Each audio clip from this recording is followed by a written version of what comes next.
ओम नमो भगवते वासुदेवाय। हरे कृष्णा। हे प्रिय भक्तों, आज बृहस्पतिवार के दिन आप बृहस्पति देव की बड़ी ही पावन कथा सुनेंगे।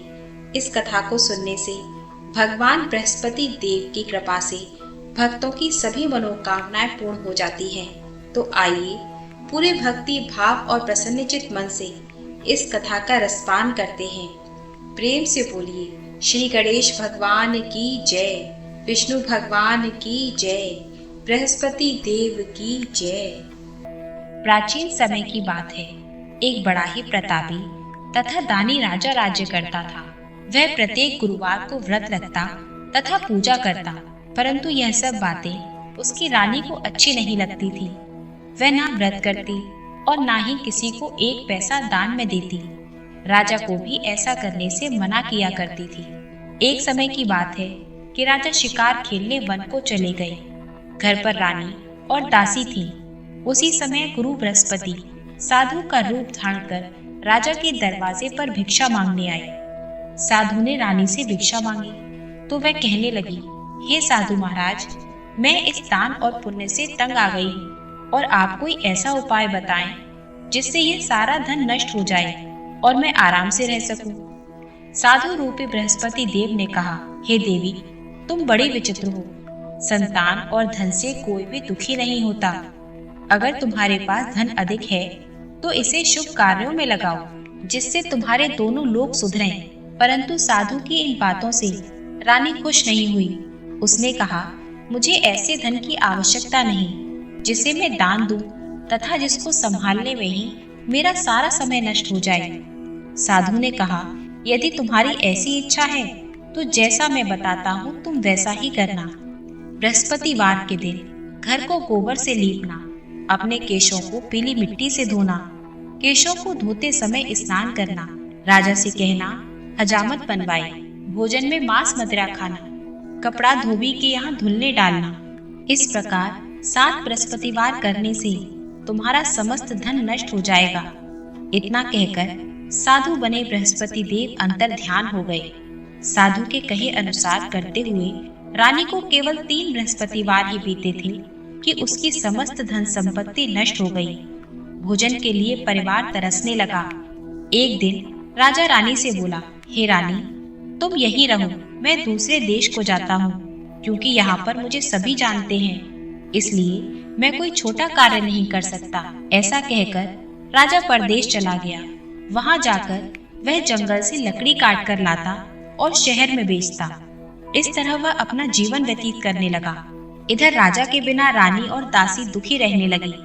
एक समय जब रानी और दासियों को 7 दिन बिना भोजन के रहना पड़ा तो रानी ने अपनी दासी से कहा, हे दासी, यहाँ पास के ही नगर में मेरी बहन रहती है। वह बड़ी धनवान है, तू उसके पास जा और कुछ अनाज ले आ ताकि थोड़ा बहुत गुजर बसर हो जाए। दासी रानी की बहन के पास गई। उस दिन बृहस्पतिवार का दिन था। रानी की बहन उस समय बृहस्पतिवार की कथा सुन रही थी। दासी ने रानी की बहन को अपनी रानी का संदेश दिया, लेकिन रानी की बहन ने कोई उत्तर नहीं दिया। जब दासी को रानी की बहन से कोई उत्तर नहीं मिला तो वह बहुत दुखी हुई और उसे क्रोध भी आया। दासी ने वापस आकर रानी को सारी बात बता दी। सुनकर रानी ने अपने भाग्य को कोसा। उधर रानी की बहन ने सोचा कि मेरी बहन की दासी आई थी, परंतु मैं उससे नहीं बोली, इससे वह बहुत दुखी हुई होगी। कथा सुनकर और पूजन समाप्त कर वह अपनी बहन के घर गई और कहने लगी, हे बहन, मैं बृहस्पतिवार का व्रत कर रही थी, तुम्हारी दासी गई थी, परंतु जब तक कथा होती है तब तक ना तो उठते हैं और ना ही बोलते हैं, इसलिए मैं नहीं बोली। कहो, तुम्हारी दासी क्यों गई थी? रानी बोली, हे बहन, हमारे घर अनाज नहीं था। ऐसा कहते कहते रानी की आंखें भर आईं। उसने दासियों समेत भूखा रहने की बात भी अपनी बहन को बता दी। रानी की बहन बोली, बहन देखो, बृहस्पति देव भगवान सबकी मनोकामना पूर्ण करते हैं। देखो, शायद तुम्हारे घर में अनाज रखा हो। यह सुनकर दासी घर के अंदर गई तो वहां उसे एक घड़ा अनाज का भरा मिला। उसे बड़ी हैरानी हुई क्योंकि उसने एक एक बर्तन देख लिया था। उसने बाहर आकर रानी को बताया। दासी रानी से कहने लगी, हे रानी, जब हमको भोजन नहीं मिलता तो हम व्रत ही तो करते हैं, इसलिए क्यों ना इनसे व्रत और कथा की विधि पूछ ली जाए और हम भी यह व्रत किया करेंगे। दासी के कहने पर रानी ने अपनी बहन से बृहस्पतिवार व्रत के बारे में पूछा। उसकी बहन ने बताया, बृहस्पतिवार के व्रत में चने की दाल और मुनक्का से विष्णु भगवान का केले की जड़ में पूजन करें तथा दीपक जलाएं, पीला भोजन करें तथा कथा सुनें। इससे गुरु भगवान प्रसन्न होते हैं, मनोकामना पूर्ण करते हैं। व्रत और पूजन की विधि बताकर रानी की बहन अपने घर लौट गई। रानी और दासी दोनों ने निश्चय किया कि बृहस्पति देव भगवान का पूजन जरूर करेंगे। 7 रोज बाद जब बृहस्पतिवार का दिन आया तो उन्होंने व्रत रखा। घुड़साल में जाकर चना और गुड़ बीन कर लाई तथा उसकी दाल से केले की जड़ तथा विष्णु भगवान का पूजन किया। अब पीला भोजन कहाँ से आए? दोनों बड़ी दुखी हुई, परंतु उन्होंने व्रत किया था, इसलिए बृहस्पति भगवान प्रसन्न थे। एक साधारण व्यक्ति के रूप में वे 2 थालों में सुंदर पीला भोजन लेकर आए और दासी को देकर बोले, हे दासी, यह भोजन तुम्हारे लिए और तुम्हारी रानी के लिए है, इसे तुम दोनों ग्रहण करना। दासी भोजन पाकर बहुत प्रसन्न हुई। उसने रानी को सारी बात बताई। उसके बाद से वे प्रत्येक बृहस्पतिवार को गुरु भगवान का व्रत और पूजन करने लगी। बृहस्पति भगवान की कृपा से उनके पास धन हो गया, परंतु रानी फिर पहले की तरह आलस करने लगी। तब दासी बोली, देखो रानी, तुम पहले भी इस प्रकार आलस करती थी, तुम्हें धन रखने में कष्ट होता था, इस कारण सभी धन नष्ट हो गया। अब गुरु भगवान की कृपा से हमें धन मिला है तो तुम्हें फिर आलस होता है। बड़ी मुसीबतों के बाद हमने यह धन पाया है, इसलिए हमें दान पुण्य करना चाहिए। अब तुम भूखे मनुष्यों को भोजन कराओ, प्याऊ लगवाओ, ब्राह्मणों को दान दो, कुआं, तालाब, बावड़ी आदि का निर्माण कराओ, मंदिर, पाठशाला बनवाकर ज्ञान दान दो, कुंवारी कन्याओं का विवाह कराओ, अर्थात धन को शुभ कार्यों में खर्च करो, जिससे तुम्हारे कुल का यश बढ़े तथा स्वर्ग प्राप्त हो और पितृ प्रसन्न हो। दासी की बात मानकर रानी शुभ कर्म करने लगी, उसका यश फैलने लगा। एक दिन रानी और दासी आपस में विचार करने लगी कि न जाने राजा किस दशा में होंगे, उनकी कोई खोज खबर नहीं है। उन्होंने श्रद्धा पूर्वक गुरु भगवान से प्रार्थना की कि राजा जहाँ कहीं भी हो शीघ्र वापस आ जाए। उधर राजा परदेश में बहुत दुखी रहने लगा। वह प्रतिदिन जंगल से लकड़ी बीन कर लाता और उसे शहर में बेचकर अपने दुखी जीवन को बड़ी कठिनाई से व्यतीत कर रहा था। एक दिन दुखी होकर अपनी पुरानी बातों को याद करके वह रोने लगा और उदास हो गया। उसी समय राजा के पास बृहस्पति देव साधु के वेश में आकर बोले, हे लकड़हारे, तुम इस सुनसान जंगल में चिंता में क्यों बैठा है? मुझे बताओ। यह सुनकर राजा के नेत्रों में जल भर आया। साधु की वंदना कर राजा ने अपनी संपूर्ण कथा सुना दी। महात्मा दयालु होते हैं। वे राजा से बोले, हे राजा, तुम्हारी पत्नी ने बृहस्पति देवता के प्रति अपराध किया था, जिसके कारण तुम्हारी यह दशा हुई। अब तुम चिंता मत करो, भगवान तुम्हें पहले से अधिक धन देंगे। देखो, तुम्हारी पत्नी ने बृहस्पतिवार का व्रत प्रारंभ कर दिया है। अब तुम भी बृहस्पतिवार का व्रत करके चने की दाल व गुड़ जल के लोटे में डालकर केले का पूजन करो, फिर कथा कहो या सुनो, भगवान तुम्हारी सब मनोकामना पूर्ण करेंगे। साधु की बात सुनकर राजा बोला, हे प्रभु, लकड़ी बेचकर तो मुझे इतना पैसा नहीं बचता जिससे भोजन के उपरांत कुछ बचा सकूं। मैंने रात्रि में अपनी रानी को व्याकुल देखा है। मेरे पास कोई साधन नहीं जिससे मैं उसका समाचार जान सकूं। फिर मैं कौन सी कहानी कहूं, यह भी मुझको नहीं मालूम है। साधु ने कहा, हे राजा, मन में बृहस्पति भगवान के पूजन व्रत का निश्चय करो, वे स्वयं तुम्हारे लिए कोई ना कोई राह बना देंगे। बृहस्पतिवार के दिन तुम रोजाना की तरह लकड़ियां लेकर शहर में जाओ। तुम्हें रोज से दुगना धन मिलेगा, जिससे तुम भली भांति भोजन कर लोगे तथा बृहस्पति देव की पूजा का सामान भी आ जाएगा। और जो तुमने बृहस्पतिवार की कथा के बारे में पूछा है वह इस प्रकार है। प्राचीन काल में एक बहुत ही निर्धन ब्राह्मण रहता था। उसकी कोई संतान न थी। वह नित्य पूजा पाठ करता। उसकी स्त्री न ही स्नान करती और न ही किसी देवता का पूजन करती। इस कारण ब्राह्मण देवता बहुत दुखी रहते थे। पत्नी को बहुत समझाते, किंतु उसका कोई परिणाम न निकलता। भगवान की कृपा से ब्राह्मण की यहाँ एक कन्या उत्पन्न हुई। वह कन्या बड़ी होने लगी। प्रातः स्नान करके भगवान विष्णु का जप करती और बृहस्पतिवार का व्रत भी करने लगी। पूजा पाठ समाप्त कर पाठशाला जाती तो अपनी मुट्ठी में जौ भरकर ले जाती और पाठशाला के मार्ग में डालती जाती। लौटते समय वही जौ स्वर्ण के हो जाते तो उनको बीनकर घर ले आती। एक दिन वह बालिका सूप में सोने के जौ को फटक कर साफ कर रही थी कि तभी उसकी माँ ने उसे देख लिया और कहा, हे बेटी, सोने के जौ साफ करने के लिए सोने का सूप होना चाहिए। दूसरे दिन गुरुवार था। कन्या ने व्रत रखा और बृहस्पति देव से सोने का सूप देने की प्रार्थना की। बृहस्पति देव ने उसकी प्रार्थना स्वीकार कर ली। रोजाना की तरह वह कन्या जौ फैलाती हुई पाठशाला चली गई।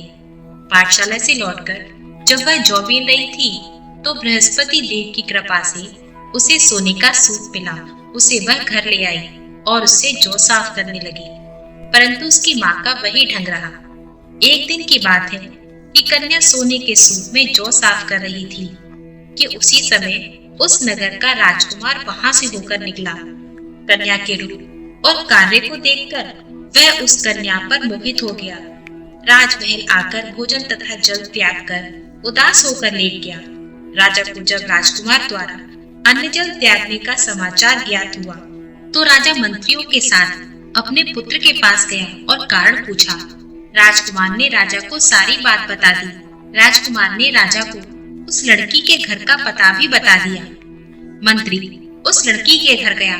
मंत्री ने ब्राह्मण के समक्ष राजा की ओर से निवेदन किया कि कुछ ही दिनों के बाद ब्राह्मण की कन्या का विवाह राजकुमार के साथ संपन्न कर दिया जाए। ब्राह्मण इस बात के लिए राजी हो गया। कन्या के घर से जाते ही ब्राह्मण के घर में पहले की भांति गरीबी का निवास हो गया।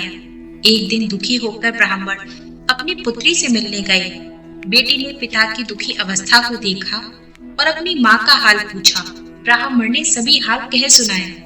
कन्या ने बहुत सा धन देकर अपने पिता को विदा कर दिया, लेकिन कुछ दिन के बाद फिर वही हाल हो गया। ब्राह्मण फिर अपनी कन्या के यहाँ गया और सभी हाल कहा तो पुत्री बोली, हे पिताजी, आप माताजी को यहाँ ले लाओ। मैं उन्हें विधि बता दूंगी जिससे गरीबी दूर हो जाएगी। ब्राह्मण देवता अपनी स्त्री को साथ लेकर अपनी पुत्री के पास राजमहल में जा पहुंचे तो पुत्री अपनी माँ को समझाने लगी, हे माँ, तुम प्रातः काल उठकर स्नान आदि करके विष्णु भगवान का पूजन करो तो सब दरिद्रता दूर हो जाएगी। परंतु उसकी माँ ने उसकी एक बात भी नहीं मानी।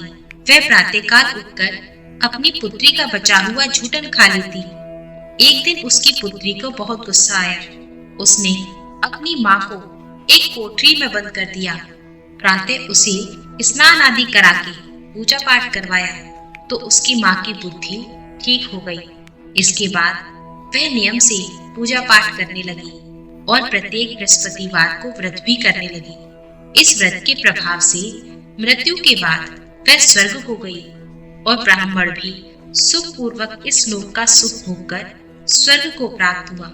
इस तरह कहानी कहकर साधु बने बृहस्पति देव वहां से आलोप हो गए।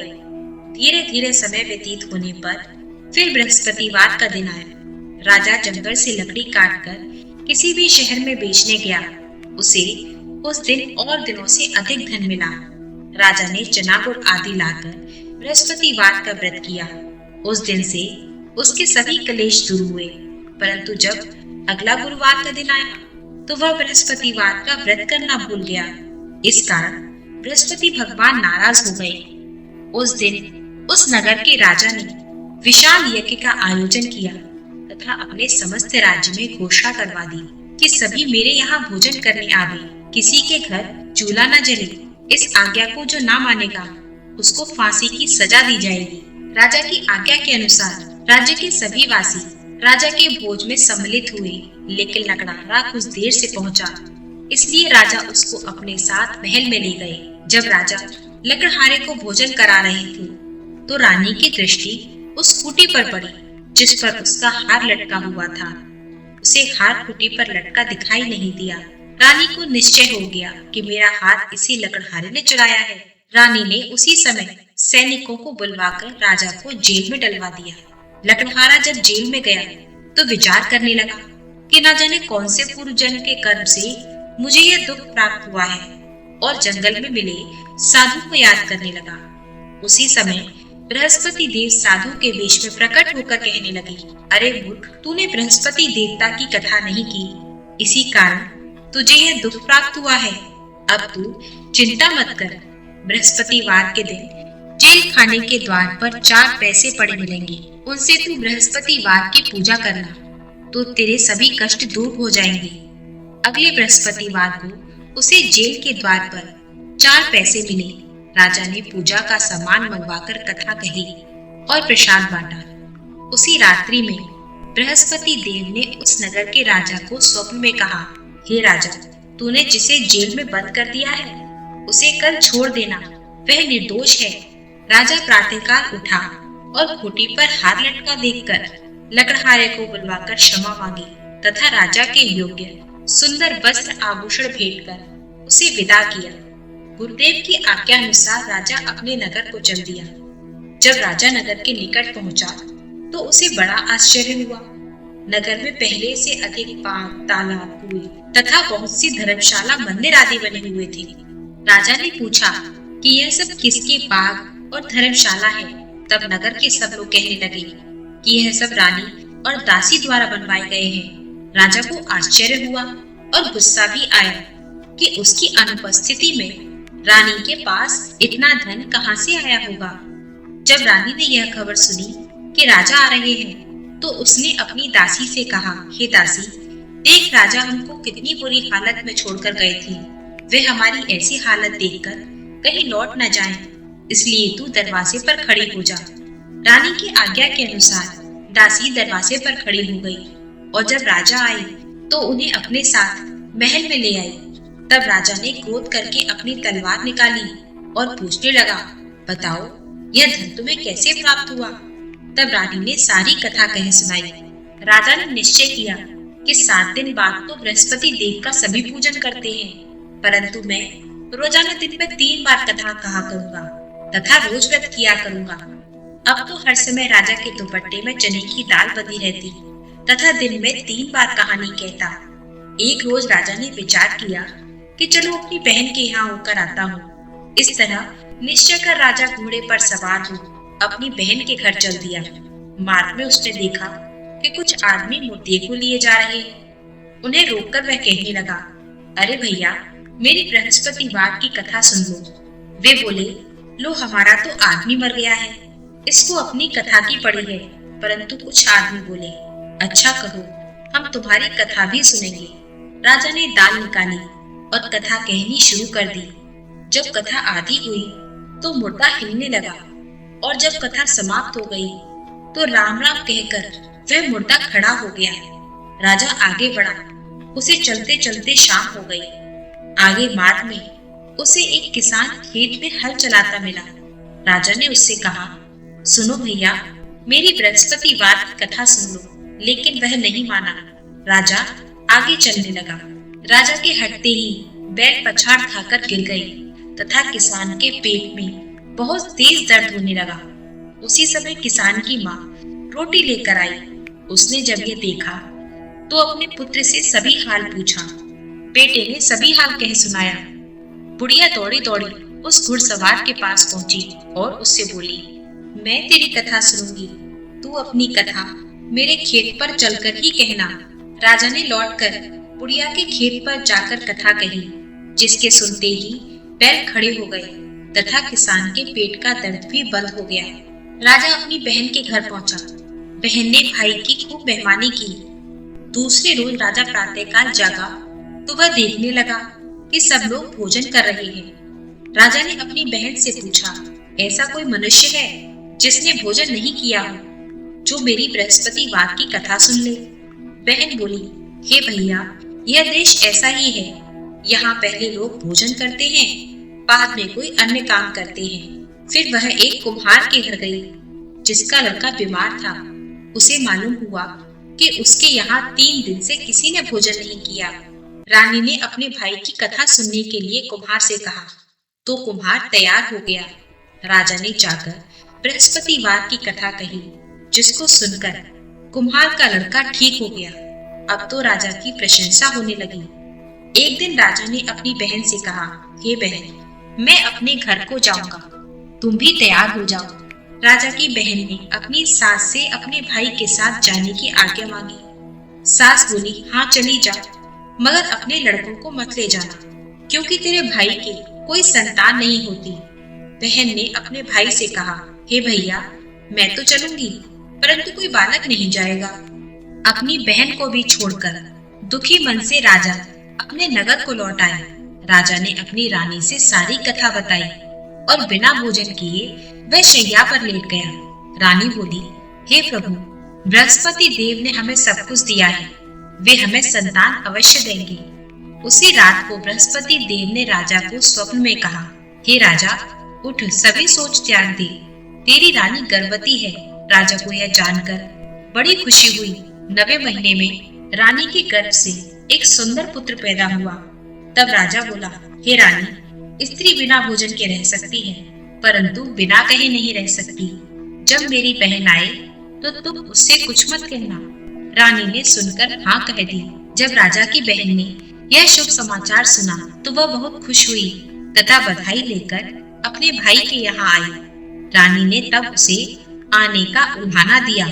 जब भाई अपने साथ ला रहे थे तब तो टाल गई, उसके साथ नहीं आई। आज अपने आप ही भागी भागी बिना बुलाए चली आई। तो राजा की बहन बोली, भाई, मैं इस प्रकार न कहती तो तुम्हें औलाद कैसे मिलती। बृहस्पति देव सभी की मनोकामनाएं पूर्ण करते हैं जो सद्भावना पूर्वक बृहस्पतिवार का व्रत करता है एवं कथा पढ़ता है अथवा सुनता है और दूसरों को सुनाता है। बृहस्पति देव उसकी सभी मनोकामनाएं पूर्ण करते हैं। बृहस्पति देव उसकी सदैव रक्षा करते हैं जो संसार में सद्भावना से गुरुदेव का पूजन एवं व्रत सच्चे हृदय से करते हैं कि सभी मनोकामनाएं वैसे ही पूर्ण हो जाती है जैसी सच्ची भावना से रानी और राजा ने बृहस्पति देव की कथा का गुणगान किया। उनकी सभी इच्छाएं बृहस्पति देव जी ने पूर्ण की। अनजाने में भी बृहस्पति देव की उपेक्षा न करें। ऐसा करने से सुख शांति नष्ट हो जाती है। इसलिए सबको कथा सुनने के बाद प्रसाद लेकर जाना चाहिए। हृदय से मनन करते हुए जयकारा बोलना चाहिए। प्रेम से बोलिए, विष्णु भगवान की जय, बृहस्पति देव की जय।